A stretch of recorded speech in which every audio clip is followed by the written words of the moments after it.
in order to make progress on standards for electric vehicle charging, we had to bring together two large industries, the automotive industry and the electrical installation industry. They come from very different cultures in relation to standardization. The automotive industry is a big international industry, and it's used to dealing with regulations which regulate the various issues about cars, whereas the electrotechnical industry is used to what's called the new approach. It deals with framework directives in which the standards fill in the gaps and the technical detail. So there was a bit of a clash of cultures. And the question we were being asked to resolve is, we've been talking about today, where, when and how is charging going to be done? At home overnight, at work, on the motorway, in the public parking places. So all of these issues had to be taken into account. The auto industry, of course, is a worldwide industry with very large players, a limited number of players, but very, very large companies, many of them. And some of them already have product in the field. So when you've got product in the field, standardization becomes a little bit more difficult because people have already taken the first steps. One of the problems with standardization is you have to do it at the right time. If you do it too late, the market is already fragmented and you have a great deal of difficulty in dragging it back together. But if you do it too early, you can stifle innovation and therefore inhibit market growth. So it's a typical, if you like, chicken and egg situation. The European Commission has been very active in this area, and in fact in June of 2010, Vice President Tajani actually handed me, in front of the TV cameras in Brussels, the mandate 468 for charging for electric vehicles. And I think this indicated how important the European Commission thought this project was. And the issues that the mandate passed to the standardization organizations were to ensure interoperability, compatibility and safety in the charging of electric vehicles across Europe. I know Vice President Tajani said to me, I want to get in my electric car in Finland and drive it down to Greece without having to take a whole row of adapters with me. I'm not sure such a sensible idea at that time, but as we've heard, battery developments might make that possible. We also were encouraged to look at the smart charging scenario because, as we've already heard, smart charging is going to be key to the efficiencies that electric vehicles can bring to the grid, and also the role of renewable resources. So, home charging, slow and fast charging, different types of vehicle, there's a lot to think about in the standardization aspects. I think this mandate was the first major challenge for the newly established CEN-CENELEC cooperation. CEN and CENELEC were separate organisations and still are legally, but since 2010 they've been working together as under a single Director General as the European standardisation system. And this was a big challenge for us because we had to get a lot of different industries in the room. The first meeting of the focus group was an open meeting, and it was in fact attended by 70 or 80 organisations, which was a great surprise to us because we only had seats in the room for 40 people. So it was standing room only, but I think again it indicated to us what an important issue this was.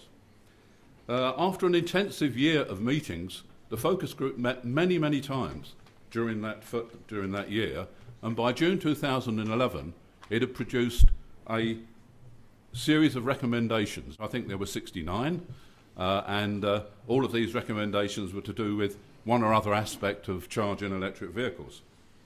They also carried out a gap analysis which indicated where new standards might be required or where existing standards might need to be amended. And I think the report is still available online if you'd like to look at it. But I think the major challenges that the report indicated were that most existing EVs, and for the foreseeable future, are charged at home. And there's a problem that a lot of domestic installations are actually not up to the job. They're not sufficiently robust to charge an electric vehicle, and perhaps not sufficiently safe. They also had to produce standards for chargers and connectors. There already were standards for these things. There are many standards, and I think that's one of the problems. There were too many options, so we had to look at how to reduce the number of options. We also had to look at smart charging. Now, there's a great deal of potential in smart charging, and there's already a lot of technology about. But at the time, this was, if you like, a secondary issue, not as urgent as developing the basic infrastructure for charging, but obviously something that needed to happen relatively quickly.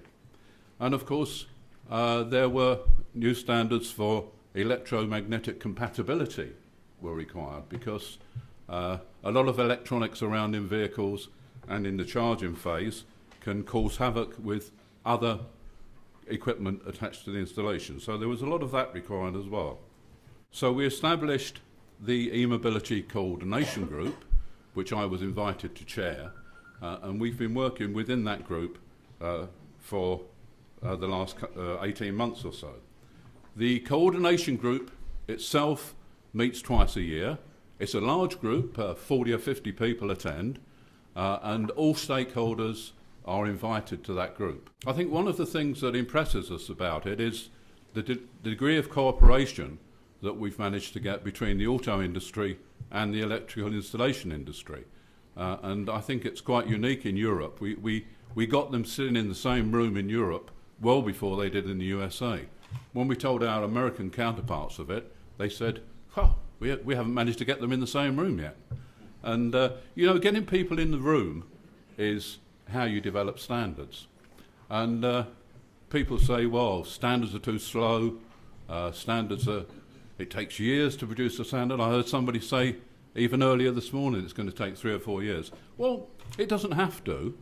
I mean, if you want a standard for something, if you're prepared to accept one person's view, you can produce a standard tomorrow.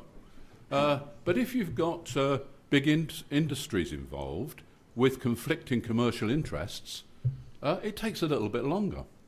And the art of the standards maker or the standards facilitator that we are in CEN-CENELEC is to try to make sure that we can develop an atmosphere of compromise so that we can get a solution that everybody accepts. There's no good me going at home, writing a standard and saying, that's it, that's used for the market, and the market says, why should I take any notice of that?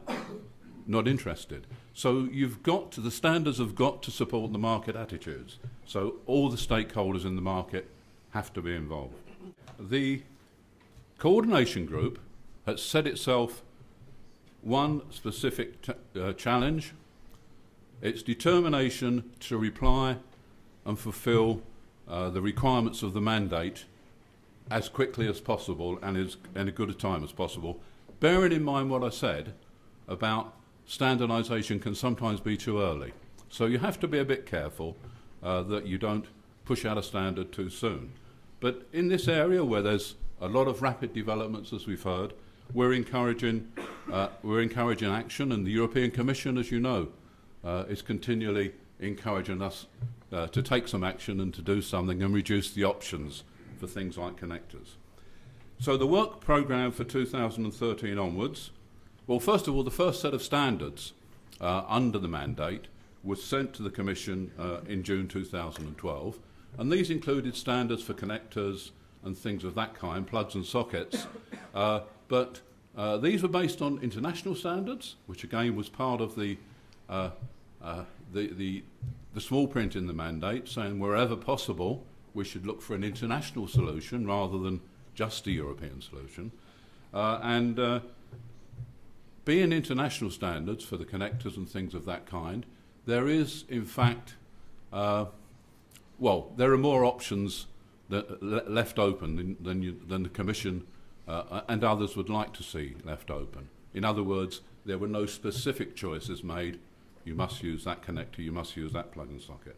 So in that set of standards which was sent, we had a polite reply from the Commission saying thank you very much for producing these standards, but we want you to go further.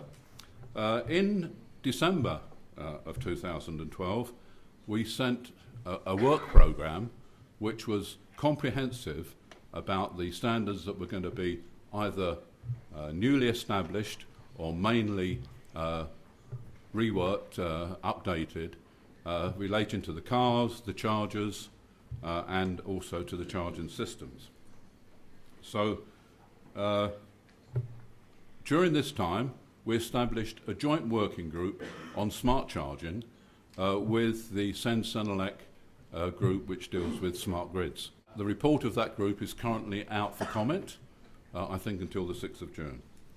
European Commission, as we've heard, has also produced a package, a draft directive, specifically as far as we're concerned, which basically makes the choice that the standardisation bodies hadn't got round to making at the moment.